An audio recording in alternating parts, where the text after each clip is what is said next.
stuff about the GoPro. Okay. There. Well, I'm recording it now. Good. And now everyone goes silent. Of course we do. That's how that works. Using drones yet, Jeremiah? Drones are, notorious for winding up in trees and all sorts of places. That's a good way to lose $600. Like, start flying drones everywhere on your rides. We're going to do a whole behind-the-scenes episode for the Impossible Routes at some point, but we might as well just start here. I've got some drone stories. I got some really funny stories just from trying to film these things. And, yes, getting hit in the head by a drone, or having a drone crash into a tree. We lost a drone at this last film effort that we did in the Pyrenees, and it got out of range, and it had all of our footage. So we didn't take the SD card out from the whole day's shoot. Yeah. And so the drone, $500 stinks. Losing the entire film's aerial footage for the day was like priceless. Like, we were searching everywhere. Oh, it was like stress on stress. And really, that's the strange thing. When we're shooting, we're super stressed about the capture and making things happen. We're stressed about safety. Operational safety is a critical aspect when you're driving on open roads or filming on trails. One person misinterprets which way you go and you're run over. So it's just a lot of multiple tasks you're managing in your brain at once. So, but it's been pretty neat. I mean, it's pretty amazing that with a tiny crew, I mean, you guys are now making essentially feature-length films that you are both the actors. Well, I shouldn't say both. You are the actors, the directors, and the crew, the camera crew. It's while you were doing these pretty difficult rides. Yeah. That's how many of these have you done now so far? We have 7 episodes at this point. And the Impossible Routes is, it's kind of an extension of things I love to do already on the bike. I was, I love doing long distance epic expeditions, and if no one's ever done it before, then that creates another piece of appeal where we're like, hey, can it be done? Yes or no? It's a perfect setup for a complete shit show or an awesome achievement. But either way, you get it on camera and it's entertainment. We really kind of hit a chord. We really found something that people like. We like. They're a challenge to produce, as you said, Eldon. I think you look at the challenges of trying to make sure you keep your batteries charged. I have enough time trying to make sure my Di2 is charged and my rear and headlight are charged. Your phone's charged, but then you're worrying about the GoPro and how much SD card memory you have. Yeah. Which camera you're going to use. We're taking footage on the iPhone as well. The iPhone has got a really interesting and very different sort of effect to it. The angle's a little bit different. It records pretty nice in 4K, believe it or not. So you'd be surprised. Even Hollywood now, last Spider-Man that they just filmed, they filmed 10% of that on an iPhone. I kid you not. That's crazy. Yeah. And there is a nice little cottage industry of lenses that you can attach to the iPhone, right? So I'm using an iPhone right now. All right. That's my video is coming, attached to my computer via just cable. So I love the technology. Yeah. Okay, somebody has a big time fan going on in the background. Can you hear that, Fatty? Somebody has a big fan or air conditioning unit in the background. It might be Jeremiah's mic picking that up. No?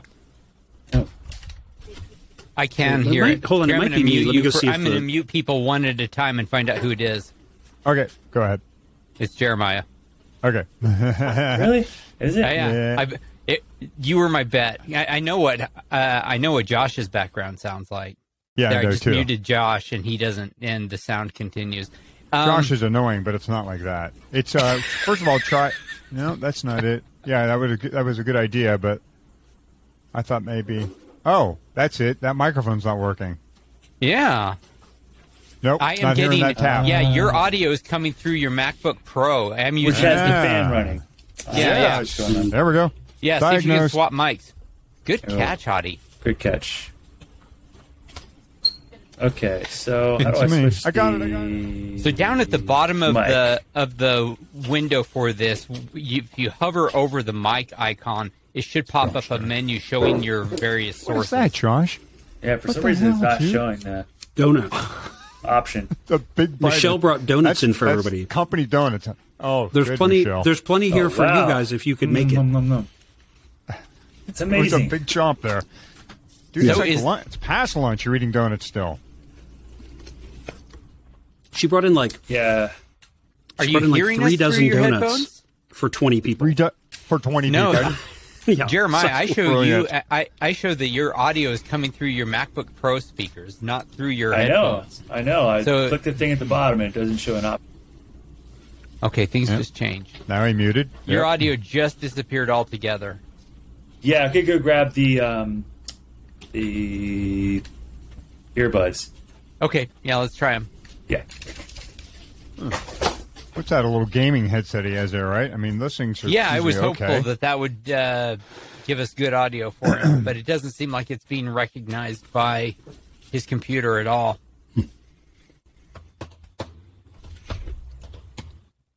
All right. Well, I'm going to take 2 minutes and pull my chain out of the wax that I'm waxing. I thought, I'll kill 2 birds with 1 stone. I'll warm my Instant Pot and wax it. Good opportunity. Oh. Daryl Impey put a video out, by the way, of how he waxes his chain, how he cleans his bike and waxes his chain. Is it? No, not Impey. Sorry, it was Campin' Arts. Oh, I should have known now because I. Oh shoot! Yeah, I haven't seen it. Wait, let me go to my watch later. That's where I have it. I think I saved it. Let's see. Yeah, Victor Campin' Arts. How a pro cyclist maintains his bike and waxes his chain. Yeah. Forget what he did that I went, We got our gaming audio technician here. All right. Gaming audio technician. Ooh, It must there be you a go. youngster. Bring in the talent. Somebody much younger than us. Absolutely. There you go. All right. Does it work? Still not giving me the choice. You might need to jump out and come back in before it shows you the option. You mean stop the podcast recording and then... Yeah, you might need to leave Riverside and come back in and for it to recognize. Cool. All right, I'll try That's that real fine. quick. Okay, we'll see you in one moment. Where did Victor put that up? Hottie? YouTube. He has a channel. Oh, Victor YouTube. has his own channel. Yeah, he has a YouTube channel, yeah.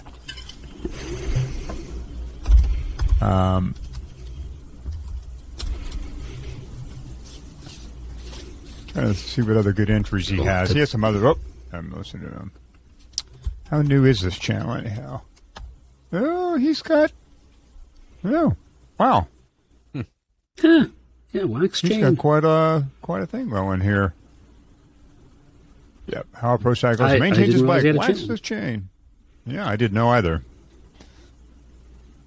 How a pro cyclist trains at altitude. I started watching that. It was kind of boring. Oh, a Tour Flanders preview. There we go. We'll be watching Position that your one. cleats like he's probably not using. You know, he's on 3D printed cleats with it. We make for him. He's probably All not right, showing cross it. your fingers.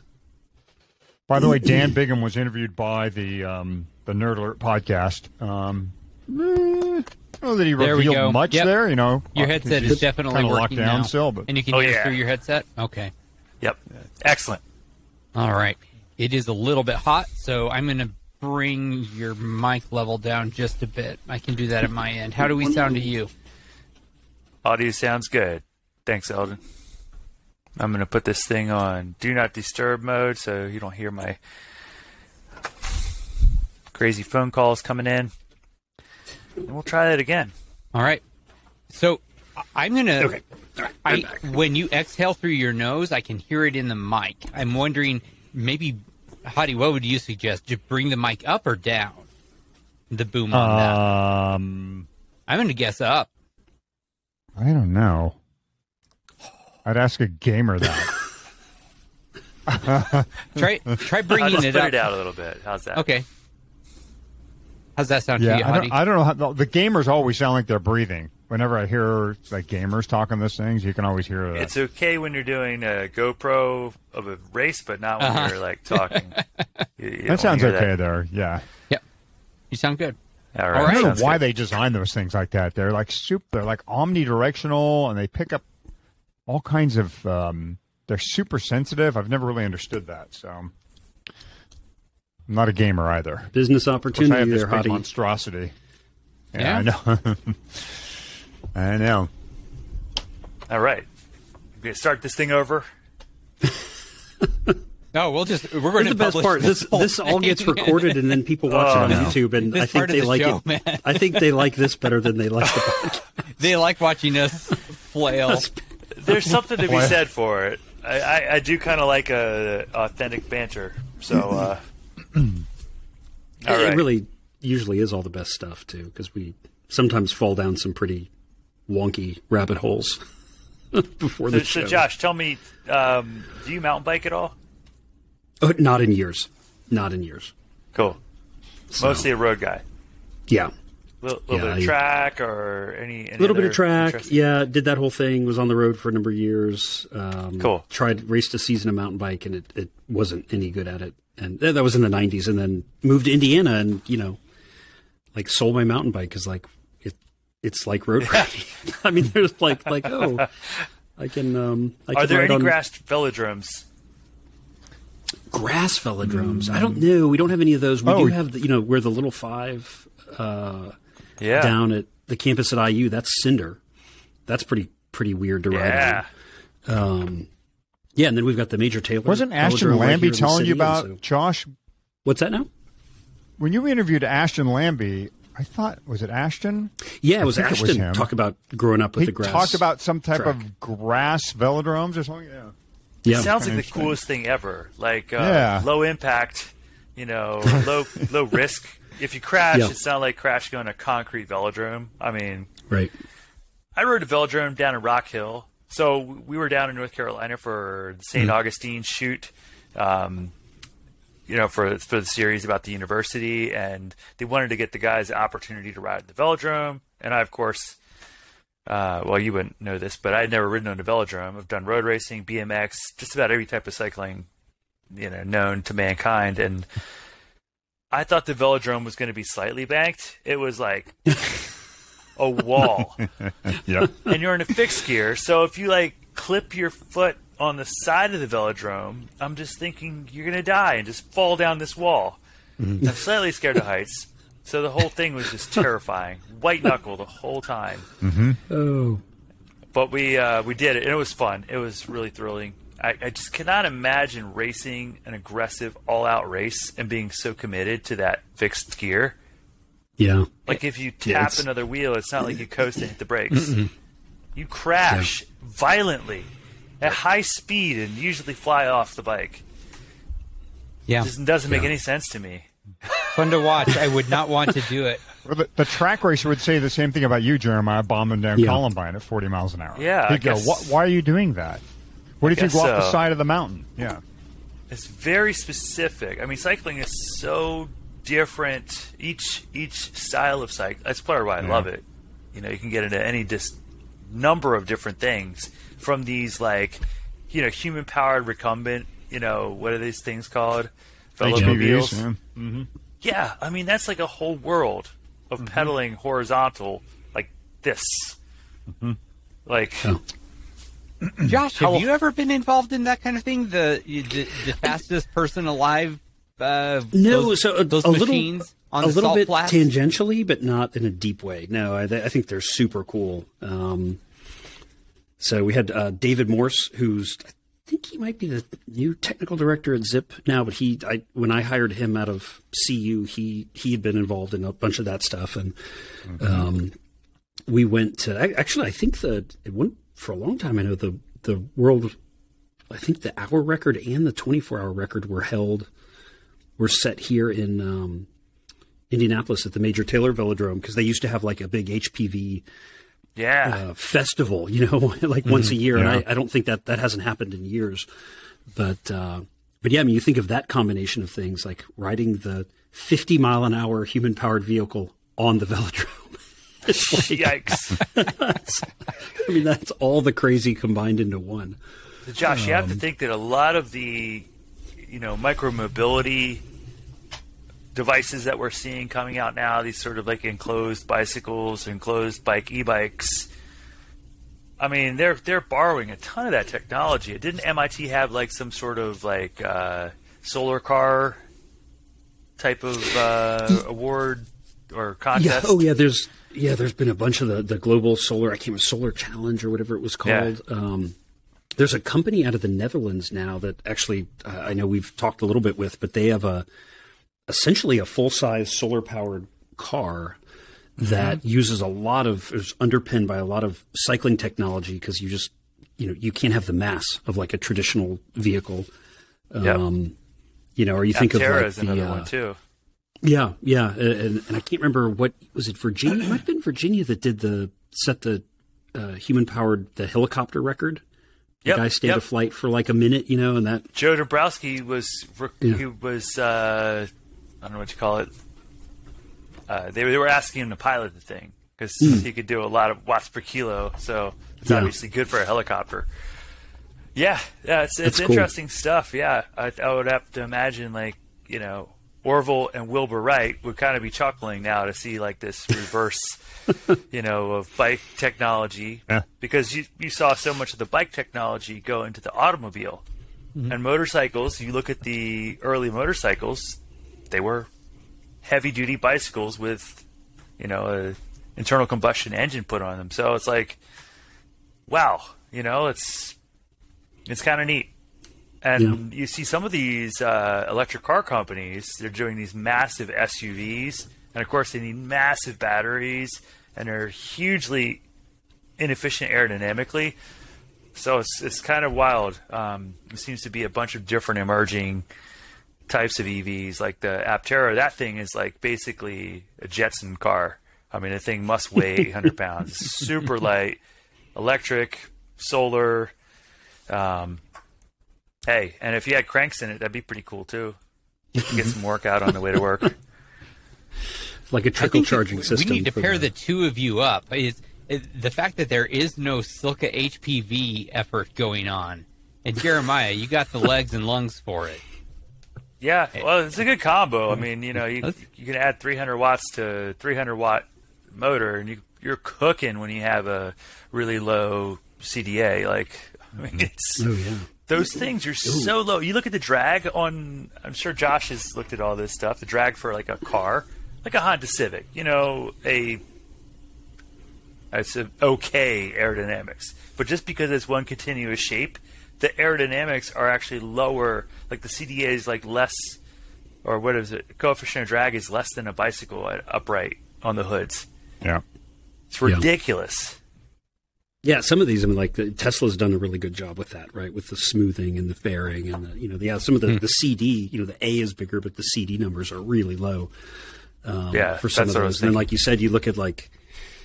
You know, the one that kills me, you know, driving to Leadville, right? And it's all the big rigs, the 18-wheelers, and you just think, oh, my God, like, we're just pissing gasoline, you know, diesel fuel away all over the place because these things are just big monstrosities. No design intent. No, you know, fuck it, put a thing on there. Oh, and we need a bar. We need a kangaroo bar on the front because, you know, we have those here. And like, let's stick some more wheels and shit under there. You know, it's that whole world to me is crazy. A good friend of mine, who's an aerodynamicist in NASCAR, spent a year working for one of the companies on developing an aero truck, and he quit in frustration because he's like, oh, you know, like we could get it to 6 miles per gallon. Like that sounds terrible. He's like, yeah, but they do 3 now, so that's pretty good by comparison. So they like, oh, but you know, but it adds like, you know, $3,000 to the cost of the truck, so no one will do it. And like they're like $150,000. They're going to save that in one trip. $200,000. What do you mean nobody will spend? Oh, yeah, because they, you know, it's the way the economics work. It's just nobody's incentivized to save that fuel, or the people who would be incentivized to save the fuel don't own any of the equipment, right? So, like, what do they? I don't know.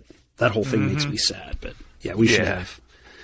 It's a bit cultural too. I mean, like if you drive a smart car in Europe and you're a guy, you could still be a tough guy. If you drive a smart car in the U.S.,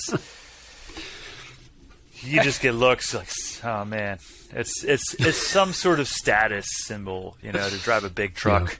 And unfortunately, that's like seems like a uniquely American thing. I don't know, but I digress. So, are we supposed to like talk about bicycles here? It's a show about or races or something like that. Eventually, we will get to that. Yeah. Hey, that is a good segue, though, to Josh.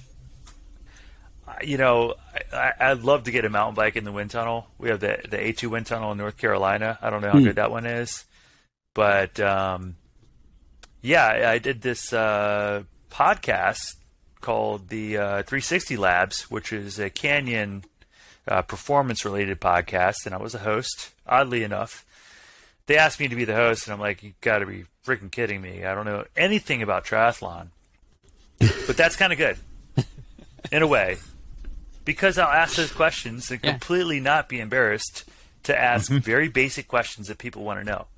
So I think in that sense, it was actually really cool. It had Sarah Crowley and Jan Frodeno on, and you know, all these top triathletes.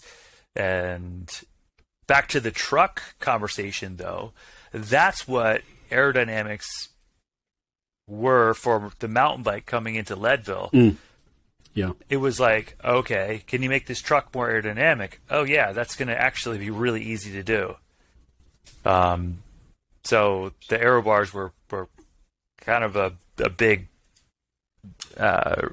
revelation there, you know, when I put some aero bars on my mountain bike, and I was telling Josh I had this huge cut on my hand about 2 inches long, and that's kind of what stemmed that. And, you know, it was kind of the perfect storm because I couldn't ride in a normal position, so I was very, very trained to that position. And it was actually pretty amazing. It was fast. It was fast, and of course we saw some awesome times with Leadville, and some of the comments on the YouTube I just posted were interesting. You know, they were like, well, you know, Keegan, he was ripping, he was close to the record time, and he definitely was, but we should have, you know, far inferior components, bikes, and equipment when the record happened 7 years ago. So the bikes are definitely faster, tires faster, knowledge about chain, lubrication faster, but also with the Lifetime Grand Prix, instead of after the first climb there being 5 people left, there's 25. So it was a monster group on the way out. But anyway, thought it'd be fun to get a mountain bike in the wind tunnel just for kicks. It'd just be kind of neat. Fatty, let's start this podcast so it doesn't turn into an editing nightmare. Otherwise, I'm going to have to start moving parts all over the place. So let's start the audio portion, and then the video can go up raw. That's fine with me. Okay? Oh, absolutely. Yeah, perfect. Yeah. Is there a script, or you just going? We are talking. No, we're going to talk, but we'll just put it more into a formal sense, so it flows a little bit. We have no script otherwise now. Perfect. Just give me a 3, 2, 1 somewhere, so I know where to start the audio edit. Okay, yeah, I think some of what we were just saying is definitely part of that show. So we want the audio show. Mm-hmm. Yeah, but before it gets too discombobulated, let's put a starting point down. Yeah. Let's put a marker down so I know where to start off from. All right, let's do that now. And you can introduce the guest and do all that stuff. Sure. Jeremiah, will you count down with us? We'll start from 5, and then after 1, we will clap. Okay? 5, 4, 3, 2, 1. All right. Yeah, sorry to be the bugger there, but a 4-person podcast audio edit is. Whoosh. Yeah, it's like putting cameras in your mouth, Jeremiah, and holding them above your head, and as you're trying to ride down a trail. It's kind of like that. Filming and racing and commentating at the same time. Yeah. Yeah. Perfect. I'll do a welcome. Okay. Jeremiah Bishop, it is good to have you on the Jeremiah Bishop. It's good to have you on the Marginal Gains podcast for the first time. although the four of us have talked before. Awesome. Thanks for having me. It is an honor. I love your energy and enjoy listening to your other podcast. So I'm going to have to tune into this one.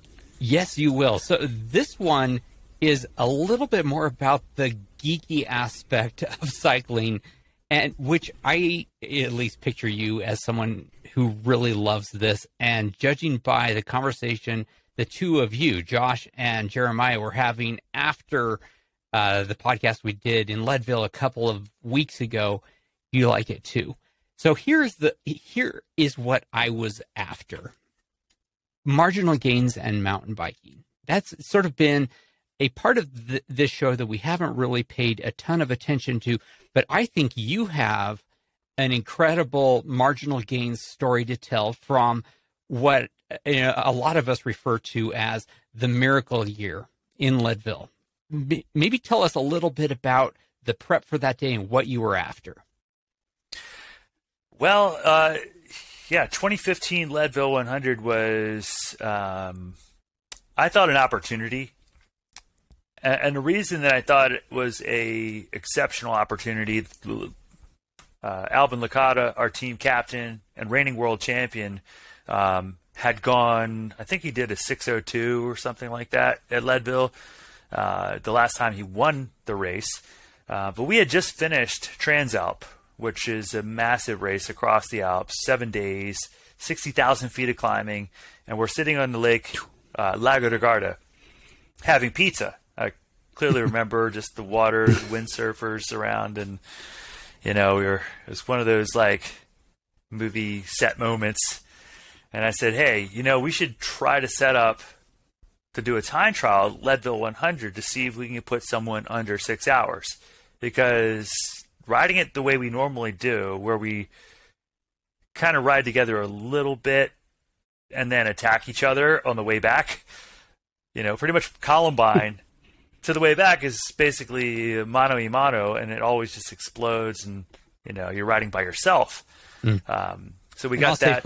I'll say for our listeners who don't follow this race, Columbine is the turnaround point in an out and back, more or less, course. It's also the high point of the course. So just sort of wanted to sort of set the ground for that. Yeah, and some races aren't so conducive to doing teamwork like this, but to be honest, I think Leadville is kind of a gravel race with some really rough downhills in it. It's kind of the way it, I don't know, seems to play out. It's like, a lot of Jeep trail and Jeep roads. We set out to make a plan. The biggest factor in just sort of being the architect of the planning was to be conscientiously on target with pacing. So a lot of the times with pacing, you let up a little bit for the feed zone, you let up a little bit to pee, you let up a little bit, to kind of regroup and rest. But I knew if we kept on the gas and worked together as a group of maybe 6 in the top group, that we could take minutes out of the split before the hard sections of the race. And really, of course, at the end, it's super important to have something left for Powerline and Sugarloaf, and the final climb. But we also knew that we could take advantage of some marginal gains, as you call them. I knew that World Championships, everyone was going to be acclimated. Christoph Sauser, who was one of our competitors, Danish guy, I'm trying to remember his name, Christian and Albin. I mean, everybody had been training for a month at 8,000 feet, because World Championships, most important race of the season, was at 8,000 to 9,000 feet topping out. So super important to be acclimated. And then you come down, and then you go up and do Leadville. It's a pretty much perfect setup for good performance. We also had rainy conditions that year, which helped to really pack down the surface. And sometimes it takes a perfect storm. People were citing, how incredible Keegan's performance was this year. Absolutely no doubt in my mind, a potential record-breaking performance. but because he didn't have the best team, it is a third place for fastest time. And that cohesion really is a big part of the story. Going back to 2015, Jeremiah, how were you folks all on the same as the team, your team, all on the same page as far as bike setup? Did you guys all run the same tires? Did you share notes on positioning, all that? I mean, obviously, Albin's a bigger guy than you, and Christian, and you guys are all different body sizes, but how did the technical side of things get planned out? Well, that's a good mention. We had one of the best mechanics in the biz, Peter Felber. He's a mechanic for Specialized Factory Racing now. They stole him after our team kind of imploded. And yeah, Peter was on it. I mean, we had ceramic bearings in our bottom brackets, the pulley wheels. We had wax the chains. Not as good as Joss's wax, but we were doing what we could with what we had, basically. We had the prototype Continental tires. We had the prototype Exceed frames equipped with the RS1 forks. I'm actually putting the bike back together. So a little bit of nerd business here is I'm reassembling the world record bike. Now, granted, I didn't get the world record on it, but, just a shade over 6 hours. But there's some nostalgia from it because they never produced the white bike, which is the prototype.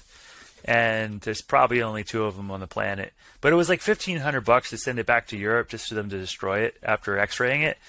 And I was like, hey, why don't you just let me hang on to it? And they're like, okay. So that's kind of how that happened. I was really hoping they let me hang on to it. It's it's a really special bike, and a big part of the whole product development cycle is that for that particular bike, we were asking for things that suited us. Of course, a consumer product company like Canyon is trying to make bikes that suit the masses, and so you kind of see that balance has to be struck, and the balance is probably better for the current Lux. But anyway, not to digress, but that Exceed, the way it was set up, and that version of the Exceed was very long, very fast, low setup. So it was actually perfect for what we were doing with it. And we had 2.0 tires, so we went for kind of some not very big tires as they go. We had the SRAM, I guess the SRAM disc wheels. But I think one thing of note was the RS1. I think was also really pretty fast aerodynamically. I think it was not the lightest, but really neat. Yeah, Josh, do you know that fork? Are you aware of that fork? The RS1. It's an inverted fork with a stanchions. It's more like a motorcycle fork. Yeah. Yeah. Any idea there, or any thoughts there about how that fork would differ as far as the frontal area and how wind moves around it? So actually did some of the that was the development of that was towards the end of my time at SRAM, and so actually had some insight into some of the carbon layup, and because that was the trying to get the carbon to come from the steer down through the crown and the legs. It was really tricky, and so we had some involvement there. No, I would say definitely more aero than a traditional mountain fork, while at the same time being nowhere nearly as aero as it could have been, or in my opinion should have been. I was always the crazy within SRAM going guys, you could just make this aero for 2% more effort. But I just there's no marketing potential there at the time, and I don't even know if there would be now.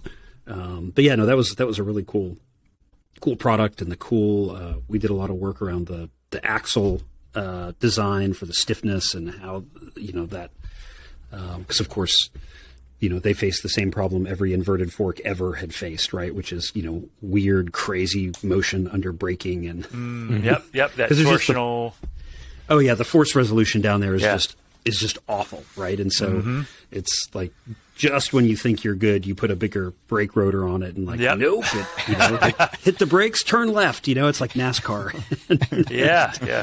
And so that's a really hard problem to solve, and I think it's probably everything about that fork I think is better than probably most modern forks, except that is still such a hard problem to solve. Which Question. is why are there any inverted forks now? Yeah. Yes, there's a company in Europe that's making one. I don't know if they've really tackled that twisting piece, but I'd always wondered, like, couldn't you make an extrusion that's like a triangular extrusion, or like a needle bearing? Like, I guess it's a lefty pattern. Like a lefty, yeah. Yeah, so there was something like that in there. I think you just fundamentally have like the flex of things, and it's a little bit like torque steer in a front drive car. Like there's just like a certain level of physics that are just really hard to get around. Short of throwing, a ton of mass or more material, or we can make that double the diameter. Yeah, well, you can't.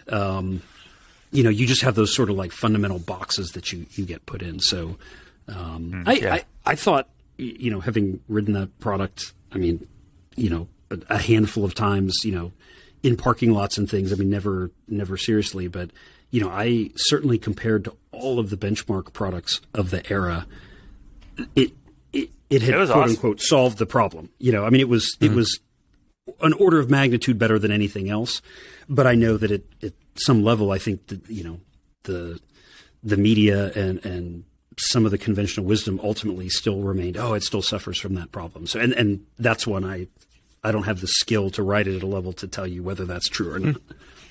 I will say that I have 4 of the RS1. You still have them? Yes, I do. When I'll they buy started, one from you. Man, they are cut down enough that they for sure would not work with any bike that you own. I'm sorry. I I'm think you'd be 5'7". surprised. Okay, My stem is like. I got one for you. All right. It just has to look like a drug deal about to go down part. here. Like, yeah, but you don't understand. I got rid of that RS1 and I'm regretting it because it went to that bike, and I was like, well, I'm going to upgrade the bike, but now I want to get it back to the anyway. It's vintage. funny. It is funny what we wind up regretting selling. Yeah, right. Yeah. It's like your first steel road bike. Yeah. The Ibis Thai Mojo, a bike that, that was I loved, and I don't even remember what I bought with the money from the proceeds of that, right? And I'm like, oh man, I missed that. But anyway, yeah, I will send you an RS1 for sure. But awesome. It's fantastic fork. But I want to go back to 2015. We're going to make a lot of diversions, I can tell, on this. But you just keep us back on track. One of the things that we come back to on a very frequent basis in this show is not what is on your bike, but what is on you that makes for some of the most significant gains in Marginal Gains. I'm curious, back in 2015, what were you doing as far as your helmet goes? What were you doing as far as what you were wearing? Did you do shoe covers? Absolutely. What were you doing? Yeah. We were shaved like a spring sheep. We had I taped all the guys' helmets. They were like, well, you really think that matters? I'm like, yeah, actually, it matters a whole lot. Yeah. So I had we had the Lamar helmets, the lightest helmets in the world at the time, but they had this like little fin that sticks up in the back, which if your head's down is just creating all kinds of turbulent wake. Yeah. And I just bent that fin down, taped that sucker down, and taped all the helmet vents except like one in the front and middle. A lot of it going by instinct, but the nice thing about tape is you can just tear it off if it gets too hot, right? Mm-hmm. We had the skin suits. We didn't have any really fast materials like you see on some of the fastest skin suits today. But at least I did. We had some really light pedals, so we had the Crank Brothers Thai pedals. I basically completely took the tread off of, just except for the platform where your feet go on. The tread was completely removed off of my Mavic Fury shoes.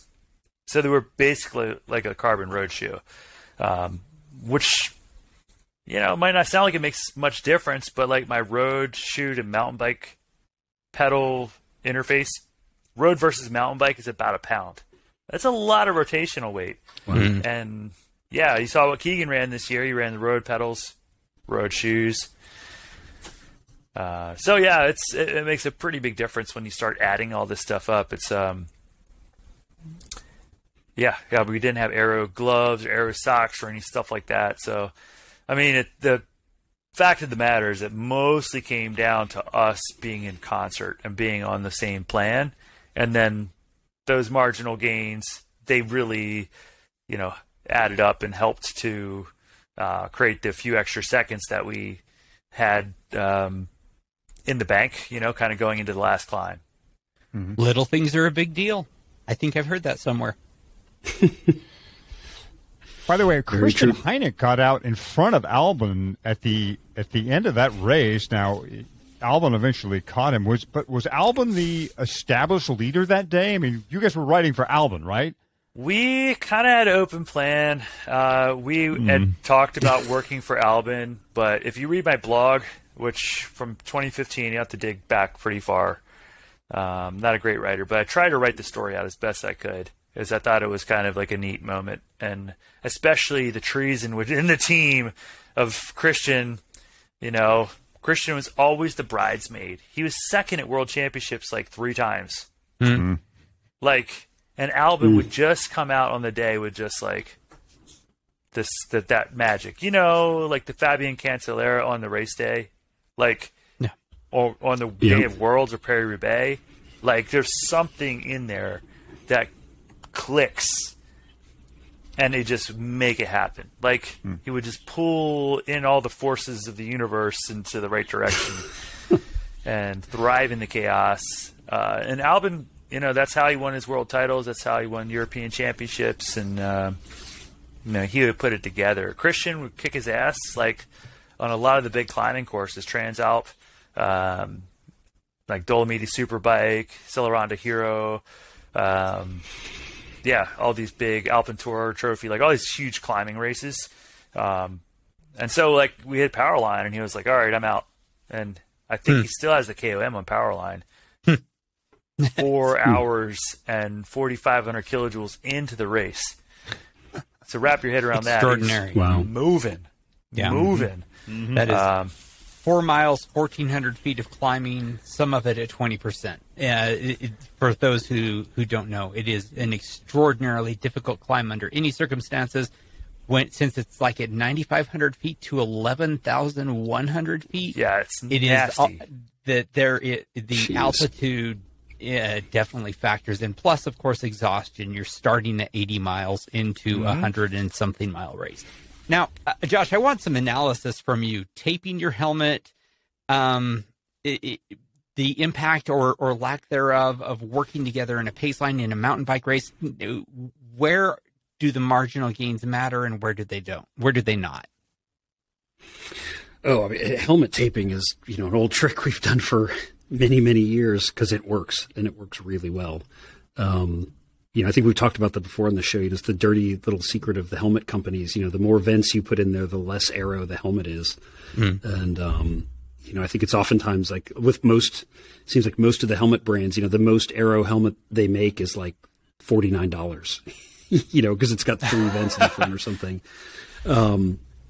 It's true. Like the most aero helmet in the Giro range, other than the time trial helmet, is that, what was it called? Air Attack, the one that Le Mans rode in 1990. When he won the 1990 Tour, they brought that back as like no way. Like a $50, $60 helmet that people wear, and to this day, if you put it in the wind tunnel, it's faster than like most of the, the really brand new, fancy, expensive ones. So yeah, you put the tape over, or you look at Laser, show sponsor, right? They make that really cool like PET clip that goes over, called like the Aero Shell, and so you have like your normal lightweight road helmet, and then this thing just like you just put it on, and it just kind of like sticks, and it just totally makes it smooth. I've made one of those also. And it's amazing. I mean, you can do that in the wind tunnel in like 2 seconds. Like, take a number, walk out, stick it on, walk away, and it's 30 watts. I mean, it's big numbers. Now, of course, that's at road speeds. But you guys are you guys are moving, right? And a ton of that race is super fast downhill. And so, these aero things really do add up, primarily on these downhill sections and then through all of the flatter sections. And then as long as they're not costing you in the climbs, like Jeremiah said, as long as you're not overheating and, dying when you're climbing. But again, the beauty of tape is, you're overheating, you just poke a hole in it with your finger. But yeah, it really does work. And I think the, road shoes versus mountain shoes, I mean, that's just that's a huge difference weight wise, aero wise. I don't know that I love all that stuff. And I would love to get, mountain bikes in the wind tunnel and really look at, what can be done there and what can be done without even going that crazy. Right. I mean, it's, I think aerodynamically, the modern mountain bike is where road bikes were 40 years ago, right? It's just cables and shit everywhere, and levers and buttons, and it's clearly like they're just not thinking, just put another pulley thing on there and another cable and two more buttons and I have to give Specialized props on their putting the mountain bikes in the wind tunnel and doing a few investigations, and it's not changed their product line very much, but it's informed their racers, which of course is pretty valuable. Howard Gratz has got a bunch of wins there. Annika Langabad has the record, and sure enough, the number placement, probably one of the biggest things that they learned. And I always wondered why at Cape Epic they had their number high up, pointing down. And it just had to do with the results from the wind tunnel. This huge low pressure area behind the fork crown, and then getting the air away from your chest and your upper hips, because you're kind of forced to sit upright at some point in the mountain bike. So yeah, it was kind of neat. And I think as we move forward, Leadville's an anomaly as far as mountain bike races go. There are not too many that are like that where it comes into play as much, but Cape Epic, they're big sections of road. Epic, all the marathon races, they're pretty big sections of road. And in gravel, we're actually seeing product changing because, hey, it's aerodynamic to have aero bars or aero frame or use deep section rims like those, whatever GRC 1400s that DT has, for example. So I think we'll see it because everyone's going fast in the gravel races. You'll see some more product changes and kind of see some more trends evolving there. So, Jeremiah, what do you do with your number plate? I know the organizers try to tell you to display it properly, but given your druthers, what will you try and do with a number plate? On the mountain bike first. How do you curl it, furl it? What do you do with it? Well, it's funny you should ask.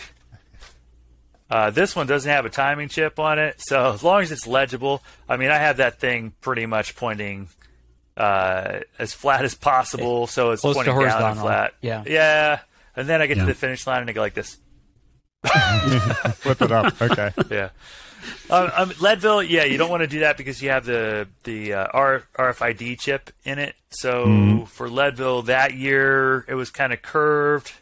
I just didn't bend the part where the metal reflector is. Of course, you get all kinds of kickback from promoters if it's you can't see the number plate. So it's kind of a fine line of you don't want to make it not read when you go across the timing mat, but you don't need a number plate this big for SBT gravel. And they had this massive number plate on the front of your bike. Dylan, who is of course he's out and open data nerd. He'll run his number plate like this, so the handlebars are here and it's in the triangle. So I don't know how that works out, but hopefully he's getting timed. My time didn't show up at SBT Gravel, and I didn't want to spoil the day of the guy who won the 40 plus or thought he won the 40 plus, so I didn't report it. I was like, it's all right. I shouldn't have turned the number plate down like this, but it's part of the part of the game. And Specialized, what they did was they took and put 2 holes here and here, and then they made a mount so they could get the number in the right position so that it's pushing air down below the stem. Yeah, it's sort of just made a mount. The other thing, too, is you can put your hands behind the number plate that way. So, some little things there. For Leadville, I'd also cut my bars, which I knew these bars were going to be junk otherwise, and I probably would never use them again, but they were narrow. Like how narrow? 440? I don't know. They were really narrow. 440. Oh, wow. 440 really mountain bike bars? What, can I ask, not Holy being cow. the mountain biker here, like from my perspective, in the 90s, you would like go to where you rode and like find the narrowest like 2 trees and then like measure that and then cut your bars a little bit narrower. And now I feel like I see this. I remember when I was at SRAM, this was the Boo Bar happened, and that's Jeremiah Boo Bar is a product manager there. And he's like, oh yeah, and it's like it's super special because it's like 7 feet wide, and like oh wow, why do you need that? Oh, it's we do. And now I just look at mountain bikes as like, my God, those bars are like, do you need your hands 8 inches wider than your shoulders? No. I mean, there's like, morphologically, we're all a little bit different. And, one of the great ways to figure it out is just to go do a set of push-ups real quick. A couple clap push-ups, and your hands are going to naturally go to a good square position where you've got good shoulder engagement, good tricep engagement. And, I mean, for me, that's pretty wide. It's like 760 or so on the mountain bike. But like, yeah, when you're talking aerodynamics, that's pretty big. Not gonna lie, when you're like trying to save wattage, because the part of the bars that's hanging out there is just it's hanging out there. It is hanging out there. It's all a bad shape too, right? It's all like round. And I know some of the integrated cockpits aren't, but. Yeah, I mean, I know for road at road speed in the tunnel, from a 440 to a 380, I mean, can be 25 watts. I mean, it's huge, because you're taking away one of the slowest parts of the bike, but you're also making the rider considerably more aero. So that feels like it would be a potentially massive savings on the mountain bike. Absolutely. I think so. I'm not going to say that I have the fastest time at Leadville, but I have the fastest time at the least watts. I like that. That's stat. meaningful. I like that. That's huge. Yeah. Let's see. 250 watts average for Keegan Swenson, 2014. I'm pulling it up right now. This is totally nerding out here. Because I had Strava open because I was pulling up Christian's time on Powerline. And let's see. Yeah, I mean, these are big guys. 268 watts for Alvin Licata. Wow. 268 average. 298 normalized at 11,000 feet. Try to do 300 watts normalized. For 6 hours. For 6 hours at 11. At that altitude, good Lord. It is brutal. I mean, Christian Heinrich's heart rate's like 35 resting. He's just a monster. And then... And what was yours? Alvin Licata, 302 weighted average power. 270 average. So just a few watts, 5 watts more than Christian. And drum roll. See, 2015. Of course, we weigh different too. So I weigh a good 10 pounds less than Albin, 8 pounds less than Christian, about the same or maybe a couple pounds more than Keegan. I had a average power of 232. Nice. Very good. I mean, that's like 6 hours. Yeah, so your time that year was 6 hours and... Some seconds. What were you? Yeah, Some it was seconds, like 6 right? Okay. hours and 48 seconds or something. Okay. But in my defense, I was playing defensive tactics and attacking Salzer and Sure. And I actually took a wrong turn like an idiot. This this little you pull had, off. You had the legs and the setup to do sub-6 that day. Then I mean, easily. You could have crossed with Albin that day. Well, had you not been in the roll, you don't know. Well, if I wasn't in the roll, I would have definitely tried to get back on Albin's wheel instead of obstructing. Sure. Because we almost caught him at the bottom of Sugarloaf, that long false flat downhill section. And we were closing in, and then I was like, man, I'm going to bring, basically like 3-time world champion Christoph Sauser, like 5-time Cape Epic winner, 10-time World Cup winner, up to my teammate's wheel. That is like, you don't do that.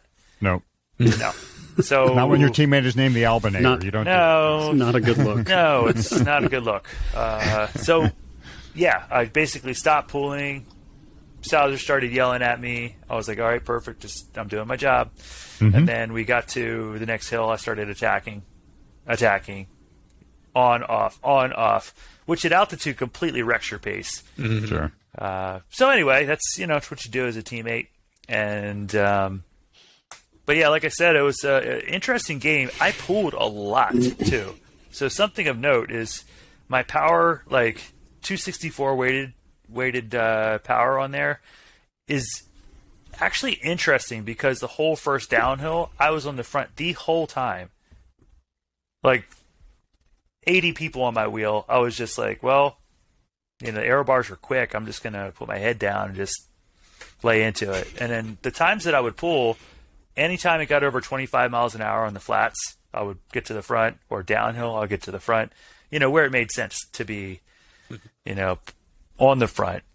Mm-hmm. And so the way you ride a race when you're working for a teammate and you have aero bars on your bike's a little bit different. But yeah, it was a slick setup. It was good. We had, a lot of effort into that one. And yeah, I mean, that stuff served me really well for a lot of other races. A lot of other races I did end up winning or putting down the course record. Shenandoah 100, for example, was, really an odd setup. I switched the dual suspension and I kept the aero bars. So I had a dropper post, dual suspension with aero bars. It just seems so wrong on so many levels. I love it. But the course record is still, to this day, it's like no one's gotten close. So laugh if you want, but it's hard to deny. It's fast. It's definitely fast. And look at World Championships, Marathon World Championships this year. I don't know what the UCI rule is, but it's in Netherlands, so it's like flat as hell. It's like just rolling. There'll be a lot of pack racing, but you look at Unbound, Ivar Slick, like aero bars. I mean. Yep. Mm-hmm. It's not that the aero bars won at the end, but you save so much energy along the way. It's just you keep on saving and saving, and then you still have a sprint, and everyone else doesn't. It's kind of like one of those things. Yeah, aero bars have become the sticky subject too with the gravel community in particular. And we love Pete Stetina here; he's a great guy, and we want to congratulate Pete. That is for the birth of his children, but. Obviously he tried to lead a charge to get guys off aero bars due to safety reasons. What's your take on that, Jeremiah? Is there a real problem up front with these speeds and these off-road speeds in particular in safety and being in aero bars? Or Well, Eldon, if you notice, I have not ran aero bars in a long time. I still have them. They're in my basement. But between those and my altitude tent, I just don't want to look at that shit. Like, it is associated with the part of the narcissistic side of cycling for me. Does it work? Is it faster? Yeah, it's faster. But so is, like, going out to altitude 3 weeks ahead of time and not seeing my kids. So there's a balance. There's work-life balance.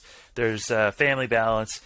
And in my opinion, the aero bars, they do change the play out of the race. I think the way that the race, like trying to get away from a group of riders is one thing. Trying to get away from a group of riders that have guys on the front pushing the pace with the aero bars is even harder to get away. So in my opinion, like, and it's just my opinion, and that's why I've not voiced it, is that I think it would be kind of nice to just do away with the aero bars. Fast road bikes or fast gravel bikes, sure, but kind of leave the aero bars to the triathlon. And maybe there'll be a time trial stage for a gravel race that's a stage race. Cool, bring it back out. But yeah, I'm not really too in favor of having them. I kind of like the racing be more cerebral, like more about the tactics, more about bringing your best on the day. So that's my opinion. Pete's effort to inject his opinion at the last second, though, I think I would just say it's just short-sighted. You have to understand that a promoter, like, they have a rule book, they have a ride guide that's already printed out, they have all the stuff that's disseminated, people are bringing their equipment, they're already there at the race. That's not the time to get into that dialogue. Hey, pass out a survey, maybe all the amateurs ride without aero bars, maybe the pros can handle it and be safe in the pack. But I think as a collective, we need to decide, and it's not Pete's voice that decides for the entire body of the sport or for the body of the pros. So if we don't like it, which I would sign the petition against having aero bars at Lifetime Grand Prix events. I'd be one of the first people to sign it. But I think it needs to come from them and needs to come from the collective group and have a collective voice that's in agreement on it. I got up on my soapbox, didn't I? You did. It's all right. We like that. That was good. I didn't know where you were going for a minute there. So yeah. It's a surprise twist. I know. It is. The guy who brought the aero bars in the first place is on the bandwagon. Well, I mean, I love it. I think that the technology is cool. I'm like I said, I'm a geek in recovery. I love science. I love cycling, and so that's why I enjoy podcasts like this, and I like optimizing performance and seeing how it can go faster. But also, the last couple of years have just been trying to figure out how to have the most fun, and I've really enjoyed that. So we're not interested in fun on this show. Not really. There's going to be some fun. I mean, there's a lot of gains to be had in the fun factor. The fun factor means you train longer and you're in the sport later and you're continuing to keep on doing all the awesome stuff. So that's a macro gain in my book. 100% agree, actually. I do want to go back to the thought of marginal gains, though. And we've sort of looked at the bike part a little bit, from bar ends to the frame and so forth. What about the person? Where are there marginal gains that are being left on the table? Maybe not even necessarily for pros, but you see and ride with a lot of racers, both for gravel and for mountain bikes, where you see people or changes that could be made for a cyclist to pick up speed or pick up, a better time at a race without necessarily having to be much more fit. Yeah, there's a lot of time being left out there. I'd say the biggest one for the gravel races and the mountain bike races would be the feed zones. That's a pretty big area that, we don't really encounter that in training. It's a very different animal.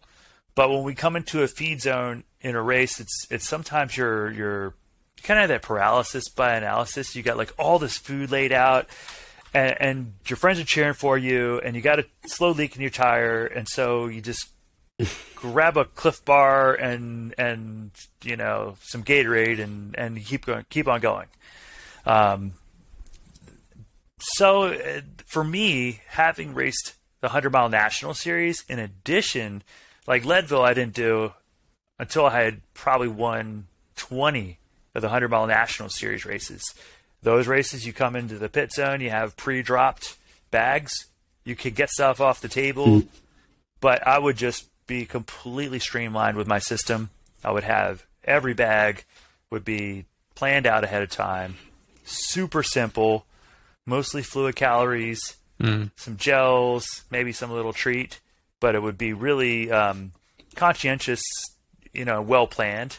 And then you look at most people, they have a lot of fueling gaps, or they'll time their stops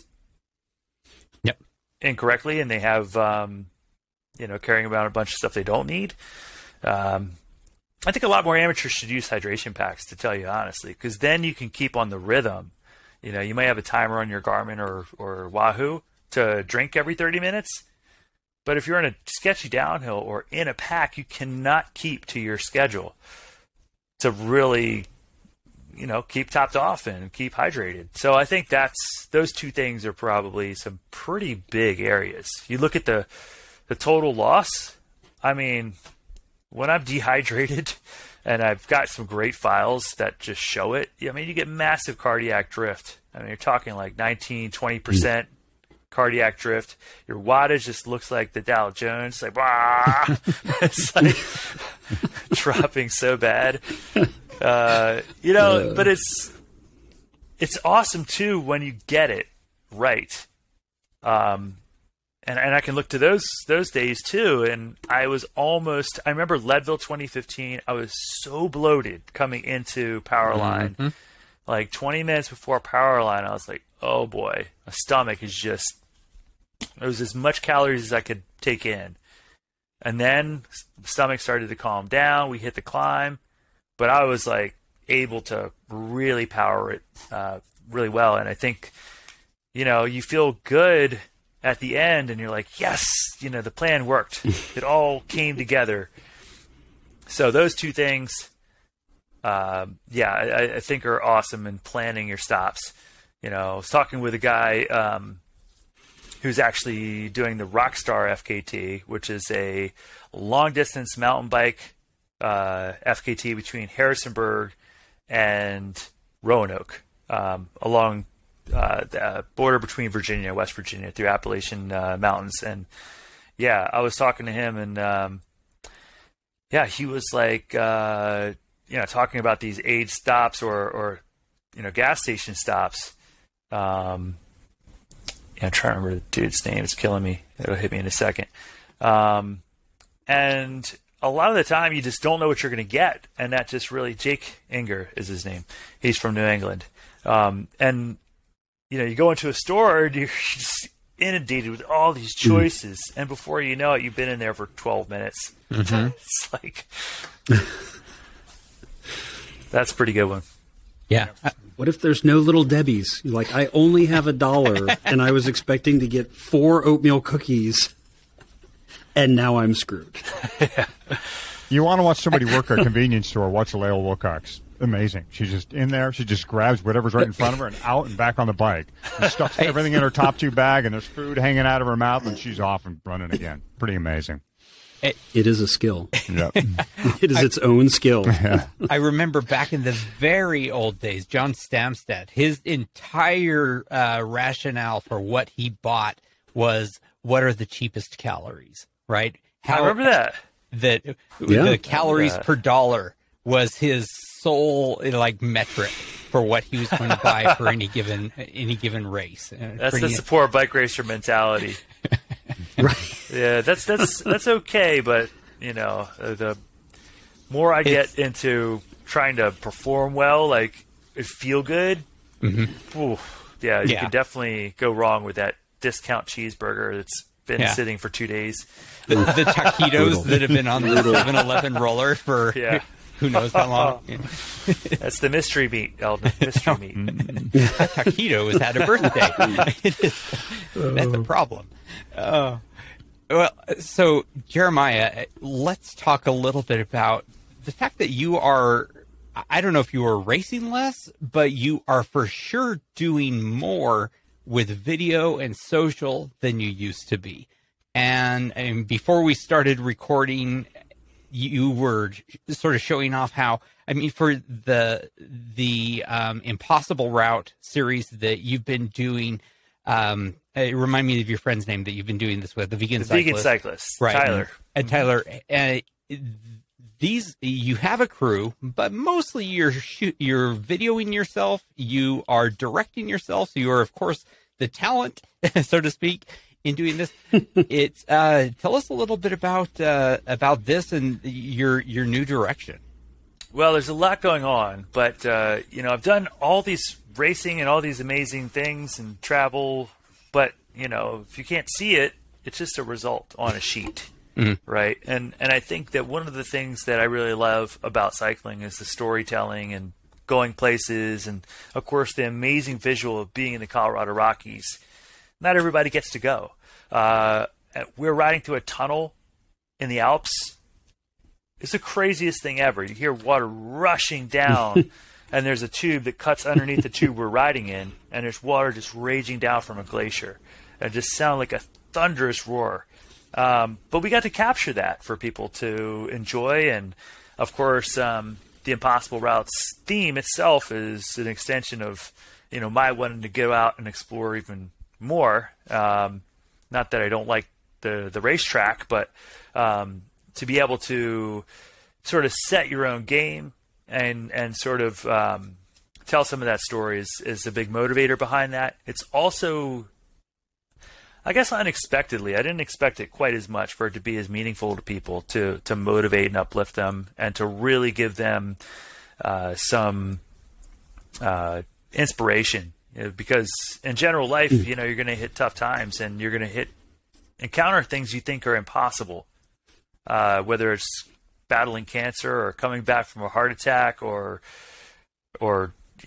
dealing with life, death in the family. Like, it's a lot of stuff that you don't realize people deal with getting to the start line of an event like Leadville, or just getting out to go and do their 100-mile ride or their 10-mile ride.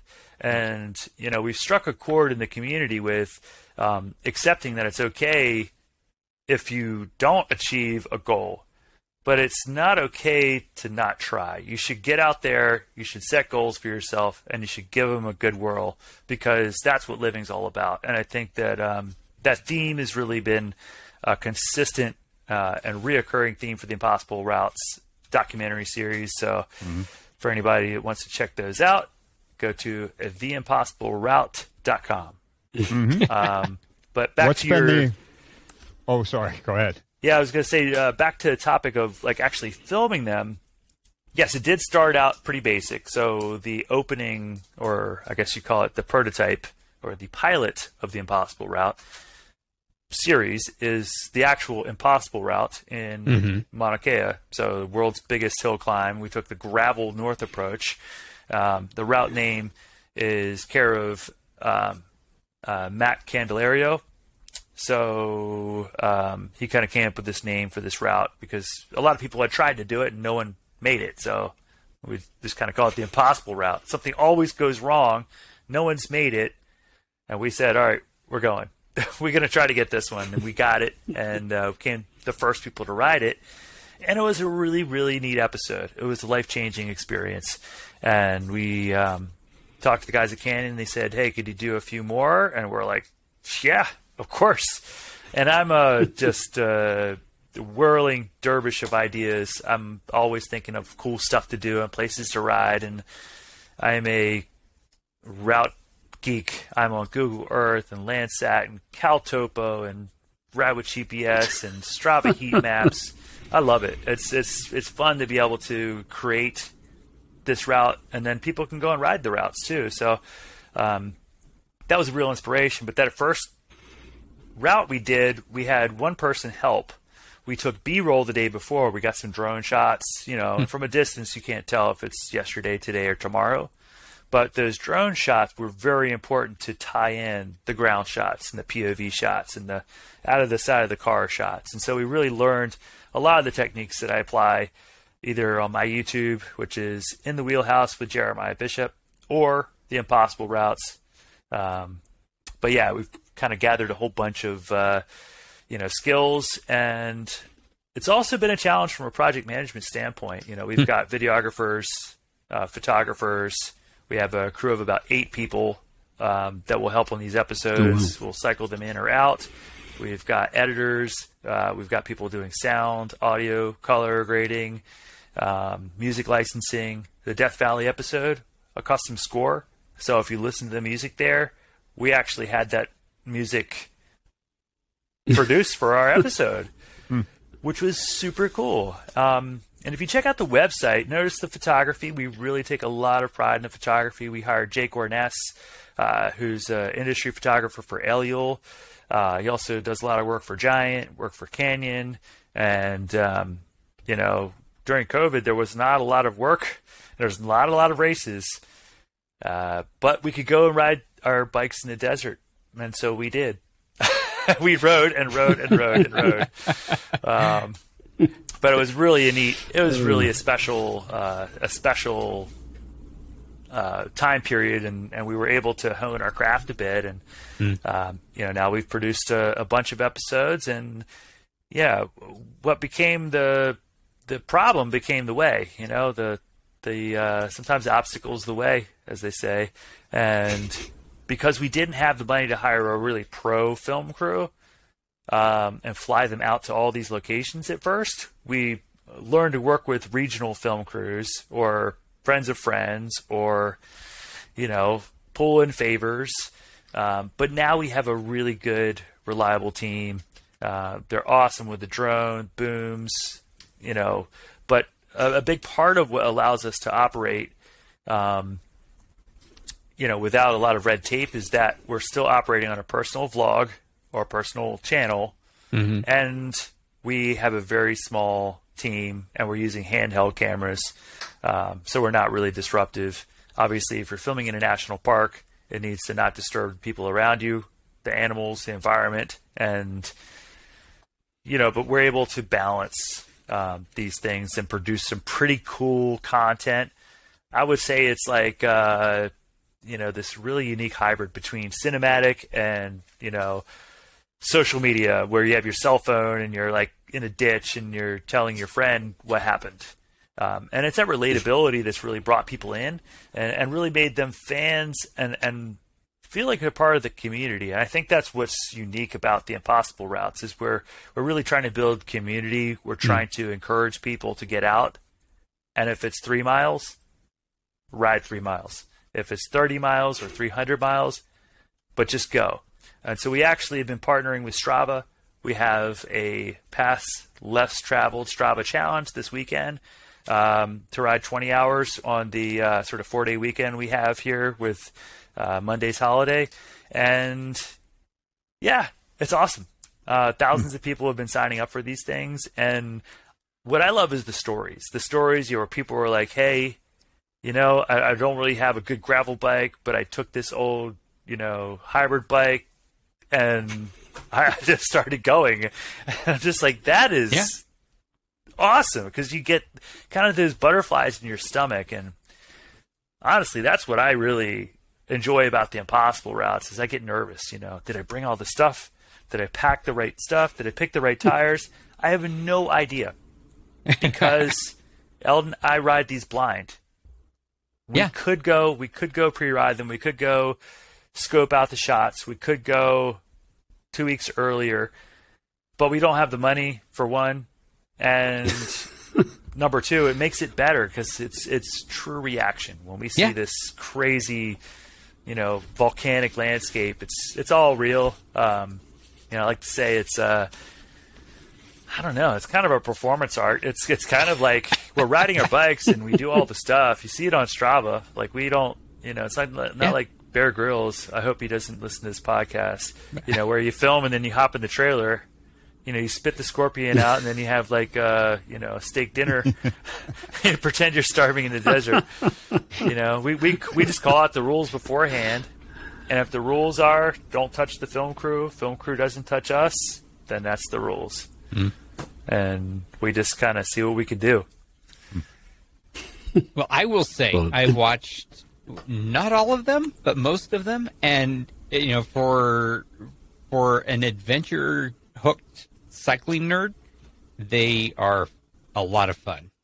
Thank you. Except for the Death Valley one, which I don't plan to watch a second time. And that just looked like it hurt too much. It just did.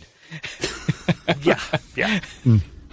The other ones I've been enjoying, Fatty and Jeremiah, are your race vlogs. You just put out one on Leadville, and you did one on Unbound. Those are great too, because you take us right inside the race as you're racing, And one of the specific things that drew me into them is you're talking to us while you're racing, like at 10,000 feet. Like that's, first of all, was that the intention when you started doing that? Like, oh yeah, I'm going to talk to my audience while I'm racing?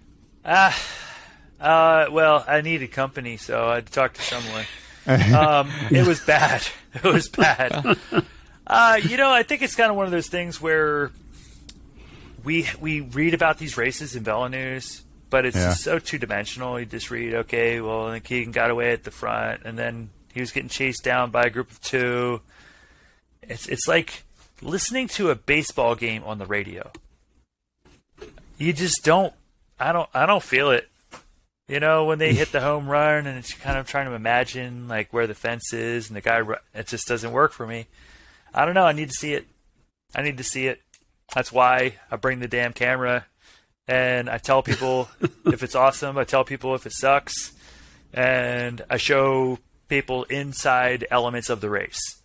What are you eating? Like my favorite part of the Unbound video. Well, two things. One was the lightning storm. Where all the stuff's coming down and the hail like just smashing into your helmet. But then the other favorite part is just like what people are eating. And I mean, like, it's so varied. Like, it was so crazy. Like one guy was eating like a burrito, like Brendan Wirtz pulls out a freaking burrito, like one of those microwave burritos, Oh, yeah. And taking the wrapper off. And I was like, whoa. I got to get this on the camera. And poor Alex House. That's fantastic. Every time I pull the camera out, he is having the worst day of his life. Because if he's back there with me, I mean, I've been up in the front of the race with him. And it's, I'm not usually pulling the camera out. But if I'm pretty far back, then I'm very quick to grab the camera because what else am I going to do? He crashed really bad at Leadville. And I got it on film, covered in dust. And he gave me the story about, this wire from a fence was kind of like sticking up barely off the ground. And he didn't see it, pedal caught it, going 30 miles an hour. He's lucky he didn't get broken. Well, he did get a little bit broken up because he was serving burritos at the outside tent on Sunday at SBT. But yeah, he's a tough guy and, got up, dusted himself off, finished the race. I'm going to have to publish that outtake because, at least for my YouTube, I just want to keep them short, like 15 minutes max. People don't want to really spend quite that much time watching that. I mean, the Impossible routes, they're more cinematic, they're more like... Yeah, it's a movie. 55% of the people watch them on their TV, according to our YouTube analytics, which is really, really cool. That's cool. So, in the meantime, we're gearing up for season 3, which is just crazy to think. Where are you going? What's out there? Oh boy, where do I want to go? Where do you want to go? I'm not going to say where we're going. That's committing too much. That's assuming a whole lot of things and a whole lot of money from a whole lot of great partners, including Canyon, Orange Seal, IRC, DT Swiss, whoever else wants to come on next year. We had a lot of great support. The neat thing about our sponsors is they believe in our storytelling and they believe in our passion for what we do. And they really don't mandate that we talk about the product, and here's the new Canyon Grizzle with the fork-mounted bottle cages, and they don't force us to produce stuff like that. We produce. You got it in our show. Well, I'm just saying, watch the episodes. Box checked. Box checked, but we during the episodes, I don't think we said the word Canyon. See if we said the word Canyon in the Death Valley episode. I don't think we said the word Canyon. It is absolutely fine. We are absolutely good with name dropping. Well, it's what I'm saying is. But where do you want to go? That was the question. They're authentic. I want to go to Atacama region, the Altiplano, Peru and Bolivia is phenomenal. And there are a couple reasons why. I think it's removed enough and isolated enough that I think it is on another level really interesting really interesting display of human effect on our planet, despite the fact that there are no people there. So one of the things that's reoccurring, and we go to the most remote places you can imagine, and you think that are untouched, when in fact they're abandoned mines. You know, there are glaciers gone that used to be there. There's old tunnels and railroad tracks, and you know, they're all of these signs of human impact in places where you don't expect any. And to give you an idea, we are aware of about 1% of our impact. So that's just, you know, when you think about our ability to recognize our impact, it's very feeble in comparison to the plastic that is going to be here for 1,000 years that, you know, we put in the landfill. I mean, we all use stuff and need stuff, and that's cool. But if we have that awareness, then we can make changes and at least respect the need for preserved space and preserved areas. Just some thoughts. I think it's a phenomenal area too, because it's geologically so fascinating, culturally so interesting. I'd like to do a couple episodes while we're down there. One is the Death Road Loop. So a lot of people don't know the Youngest Road. The Death Road is, you know, very popular. You know, people have ridden it a lot, so it's not undone. It's not an impossible route. It's a cool route. It's a crazy route. It climbs like, I don't know, 8,000 feet in 20 miles, cliff sides, jungle from the Amazon up to the Altiplano. But a lot of people don't know that there's a South Youngest Road, which makes a loop down to the south. And there's a very easy way to connect it all and to make a massive tour of death. so that's been on my mind. I've been staring longingly at the maps, and that one looks super, super cool. And there's also Huascarán National Park, which is just to the north, and that is in I think Peru. But Huascarán National Park is like the highest sort of temperate forest in the world. So it's like this massive glaciated range of mountains. It also has the highest tunnel in Latin America at like 17,000 feet, Punto Olímpico. And it just is an amazing place. So those two places I'd like to go. I'd also like to do one in Kenya. It would be really, really cool to put something together there. And yeah, I've got about 15 concepts. Wow. I've got about 15 concepts. So I have them all down on Google Drive. They're my creative briefs. They have characters. They have possible elements. One of the other things we'd really like to do is branch out a bit. So we have guest writers on. And what we need to now do is say, all right, let's scale it a little bit and have an episode that we are kind of like our background experts and filmers and orchestration and budgeting and all this stuff. But then we have female athletes, and 3 female writers go and take on a story that's meaningful for them, and we document it. And I think if we do that, then we, have done something that's really cool in being able to branch out and tell other people's stories. I think an adaptive one would be really awesome too. And you have some phenomenal adaptive athletes that, come back from leg amputation or their impossible is different than what our impossible is. And I think that just will really resonate with a lot of people and have them rethink, the meaning of the concept a bit. So, I will say that your impossible is different than my impossible as well. Hey, I've seen your belt buckle collection, buddy. You got me beat. So that's funny. You got the big pie plate, didn't you? That's right. You see it? It's right there. That's just grab that thing. Grab that thing. It's too far away. There we go. See, there where you get the perspective. That's actually 200 feet away. Yeah. Oh my goodness. Dear You didn't have enough cable to get over there. Look at that. Heavens. Only That's Like a gladiator chest only plate. 10 of those in the world. I got an idea, Eldon. You need to make a suit of body armor out of all of your Leadville belt buckles, and then racing it.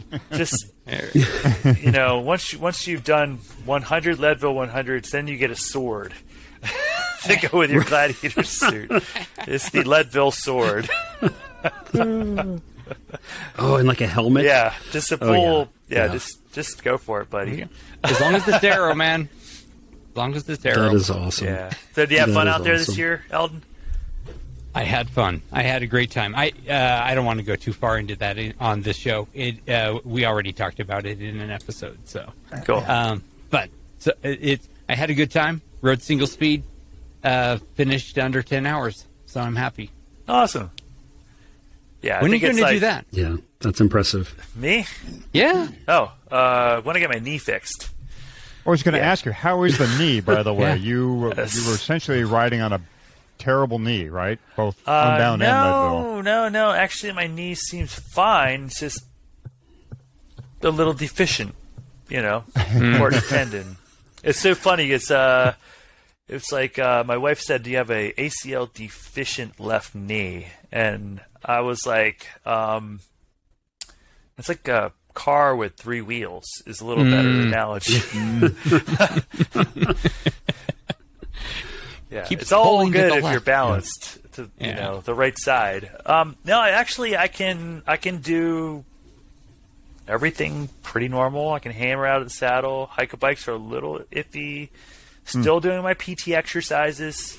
I think I'll get it fixed at the end of the season. Okay. It's yeah. I mean, I think if I were a road only guy, road and gravel only, then I probably would just be like, hey, I'll just leave well enough alone. I can pedal. But when you dismount on the mountain bike, you're carrying or pushing your bike up. Plus, I got kids. I want to play basketball. I want to go and play soccer. I want to go skiing. I want to basically just not think about it anymore. So I'll probably get it done. All right. I think we're good. I think we should close up. Alrighty. Okay. You want to wrap up, Josh, or you want me to? What do you think? Yeah, you go for it. Okay. Well, Jeremiah, I wish you best of luck in your recovery from geekdom. To me, it seems like you're failing. But I love your... It's just transfer. He's just transitioned to other geekdom. That's right. You just wait a second, buddy. You just wait a second. I know you thought we were done. Oh my God! No, we're He's done. a Cylon. Oh, Okay, so for those who are listening, Jeremiah just put on the single most ridiculous pair of glasses I've ever seen. What are those? Every site. They have a heads-up display with a map and power meter, and basically, it was using the same technology that the Israeli military jets use for their heads-up displays. It's got a little transmitter there, which beams onto the screen. I think they try to put too much into it. You don't need to have target engagement and infrared and night vision. This thing records. See these little cameras? There's a little camera up here. It actually will record. So, if you want to record a downhill, you just tap on it or something, and it'll actually record the downhill. But Josh, I mean, for TTs, you're trying to hold pace. You know, you don't want to be staring down at your stem. It is actually pretty cool concept, but the execution, I think, is a little complicated. I mean, I felt like I needed to take a college class in order to operate these things. It is. I'll send them to you, Josh. If you got some free time, dude. Ooh, okay. They're something. It is really wild. Really wild. Josh will 3D print. Why do I feel the need to shoot at things? Yeah. Now, if they had an interactive, augmented reality video game where you could actually take down, oh man, Is that what the button on the top of the Di2 is for? It should be for the missiles. I like to click that thing for no reason. Someone is going to make that game. Yes, someone's going to make that game where you can actually evade the other guy and I got him. Anyway, ridiculous. All right. Swift. Yeah. Sorry to ruin your closure. Try it again. Oh, that's all right. I think it's perfect. What better note to close on? Absolutely. Jeremiah, you're an absolute nerd. We love you. Looking forward to seeing you on screen and on the course. All right. Thanks for having me. All right. Have fun editing that, Adi. That's going to be a treat. Oh, my. Thank you. Oh, my. Sorry. Eldon said he was going... I am 100% good with everything we have just done. Okay. Yeah.